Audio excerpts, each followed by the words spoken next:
A number of best practices, widely considered as cultural control measures, create an environment that does not permit some pests to thrive. Sanitation techniques reduce pests, their habitat, and their alternate hosts. All infected plant residues, disease, and pests should be removed from fields and gardens. This practice helps reduce the chance of a reoccurring infestation. Weeds can be mowed or destroyed before they go to seed. Removing volunteer plants that are prone to pests or places that pests can overwinter is also important. Equipment and tools should be frequently cleaned to minimize the transport of any pest organisms. Pests can be excluded indoors by modifying points of entry, doors, vents, and other building openings, using screens or other barriers. Changing conditions or environments that are suitable for pests can significantly reduce populations. For example, proper irrigation, timing, and delivery can reduce diseases that thrive in wet and damp environments, such as those where plants are consistently overwatered.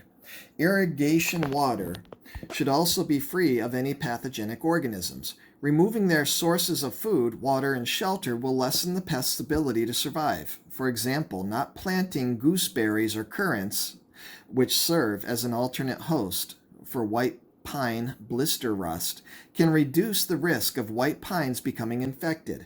Crop rotation can prevent buildup of certain pests. Scheduling the timing of planting and harvest may help to miss critical windows when pests are present. Growers can provide plants a stronger start for growing healthy by beginning with plant materials that are free of viruses, bacteria, fungi, or weed seeds. Growers may also use plant material that has been bred with more resistance to certain diseases. For example, a grower may choose tomato cultivars that offer resistance to minimize the incidence of late blight caused by the plant pathogen Phytothoria. Some agronomic and horticultural crops have been genetically modified for increased resistance to certain insect pests or diseases. A genetically modified organism, or GMO, is a plant with a genome that has been transformed by genetic engineering. Crops such as corn, cotton, and soybeans have been injected with a gene that is resistant to an herbicide called glyphosate. When the herbicide glyphosate is sprayed on a field, the weeds die and the resistant crop remains. Another example of genetic modification is plants that have been injected with the soil-dwelling bacterium Bacillus thuringiensis.